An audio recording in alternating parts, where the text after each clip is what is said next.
Hola, buenos días y bienvenidos a este video. El día de hoy hablaremos sobre la teoría keynesiana. La teoría keynesiana es una teoría que se basa en la idea fundamental de que la intervención del gobierno puede estabilizar la economía, aumentando los niveles de empleo y de producción, principalmente mediante el aumento de gasto público en periodos de desempleo. La teoría keynesiana fue desarrollada por John Maynard Keynes durante los años de 1930, en un intento por comprender la crisis de 1929. Surgimiento de la teoría. Hacia principios de los años 30 del siglo pasado, el mundo entero entraba en una crisis muy profunda. Los niveles de desempleo y marginación se extendieron por la debacle conocida como la Gran Depresión, que iniciada en Estados Unidos se dilató a todo el mundo capitalista. La teoría clásica intentaba explicar cómo asignar los recursos productivos. El desempleo no era un problema a resolver, ya que los mercados son autorregulables. Los niveles de desempleo pronto serían reducidos por las mismas fuerzas que operan en el mercado, evitando así un gran desempleo. Los economistas que estaban a favor de la teoría clásica pronto caen en un descrédito, puesto que se hace casi imposible sostener dichas teorías ante la abrumadora realidad de la crisis de 1929. Es en este contexto que aparece en escena la teoría keynesiana. Keynes fue un economista inglés que impulsó una nueva forma de pensar la economía capitalista, instaurando un marco económico que traería renovadas políticas. El desarrollo de la teoría de Keynes fue un periodo que algunos llaman la edad de oro de la economía, pues la economía global experimentó un crecimiento sin precedentes en la historia. La cumbre de la teoría de Keynes llegó en 1936 con su obra titulada Teoría General de la Ocupación, el Interés y el Dinero. Constituye la esencia de su contribución a la teoría económica en general y es donde a partir de la cual, junto con otros estudios previos, se conforma lo que hoy conocemos como la macroeconomía. Hipótesis de la teoría keynesiana.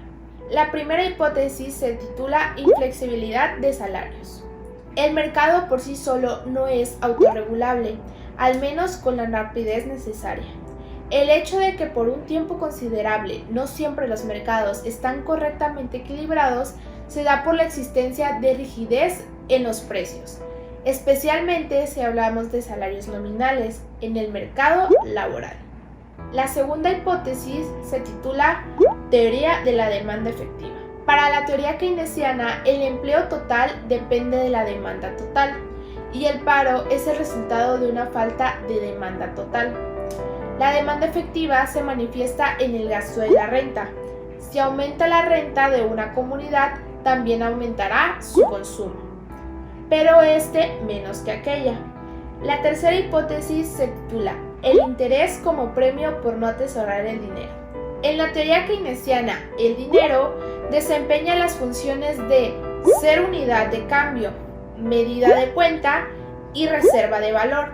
Considerando esta última función, los que poseen más renta de la que consumen tienen como alternativas atesorar el dinero, prestarlo a una determinada tasa de interés o invertir en una actividad que brinde cierto beneficio. Y la cuarta y última hipótesis se titula Consideraciones del ciclo económico. La demanda agregada privada se compone de consumo privado e inversión privada. Esta última es la fuente principal de impulsos que desencadenan fluctuaciones económicas. Crisis de la teoría keynesiana y contribución neokeynesiana. Hacia principios de la década de los 70, el mundo experimentó una nueva crisis conocida como estanflación, es decir, estancamiento del producto conjuntamente con inflación de precios, que puso en tela de juicio e hizo caer en descreimiento el paradigma de la teoría keynesiana. Esto dio lugar, por un lado, al surgimiento de nuevas teorías que atacaban los postulados keynesianos y por otro, a principios de los años 80, una nueva generación de economistas hiciera una revisión de las ideas keynesianas originarias sobre todo en el Instituto de Massachusetts y la Universidad de Harvard, los que pasaron a denominarse neo-keynesianos. Y por último tenemos a los principales exponentes de la teoría keynesiana. Tenemos como principal representante y autor de esta teoría a John Maynard Keynes, pero además de él nos podemos encontrar con economistas como Arthur Cecil Pigou. Fue un economista inglés propulsor del marco teórico de la denominada economía del bienestar, así como autor de diversos ensayos sobre las ramas de la economía pública, los bienes públicos y la teoría del desempleo. Fue compañero de John Maynard Keynes en la prestigiosa Universidad de Cambridge, con el que compartiría infinidad de inquietudes y con el que realizó el estudio de la economía pública y el papel del Estado sobre la economía. También tenemos a Roy Forbes Harrod. Fue un economista inglés, amigo y seguidor de John Maynard Keynes. Publicó una amplia variedad de artículos de economía, muchos de los cuales se centraban en el crecimiento económico, además de llevar a cabo investigaciones sobre divisas e inflación. Y por último tenemos a Alfred Marshall. Fue un economista, filósofo inglés y uno de los fundadores iniciales de la economía neoclásica. Durante su tiempo en la Universidad de Cambridge estableció esta universidad como líder en el pensamiento económico de la época y fue fundador de la Escuela de Cambridge y de la corriente neoclásica. Escuela y corriente que posteriormente impulsaron a sus estudiantes estrella John Maynard Keynes y Arthur Pigou. Ahora hablaremos de la teoría del monetarismo. Bueno, ¿qué es el monetarismo? El monetarismo es una doctrina económica que estudia los efectos de las variaciones de la oferta monetaria sobre las variables económicas relevantes, ya sean los precios, los empleos o producción. El monetarismo nació de la crítica a la economía keynesiana. Fue nombrado así por su enfoque en el papel del dinero en la economía. El monetarismo cobró importancia en la década de 1970, especialmente en Estados Unidos. Durante este periodo, tanto la inflación como el desempleo aumentaron y la economía no crecía.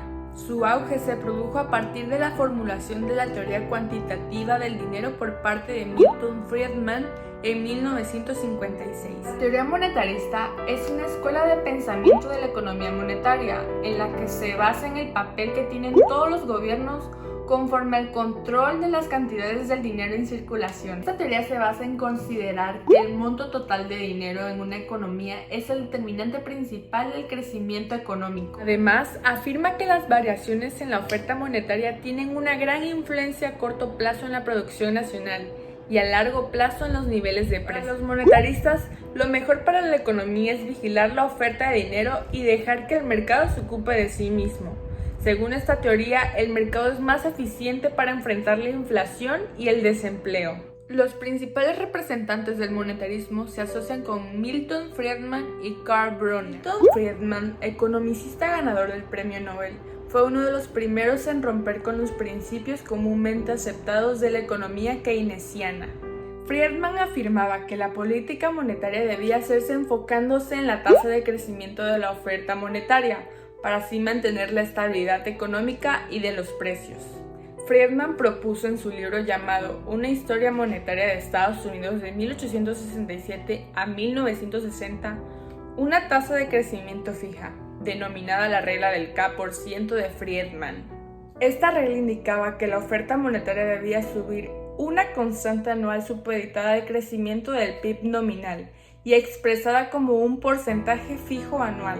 De esta manera, se esperaba que la oferta de dinero creciera moderadamente, pudiendo las empresas anticipar cada año los cambios en la oferta de dinero, creciendo la economía a un ritmo constante y manteniéndose la inflación en niveles bajos.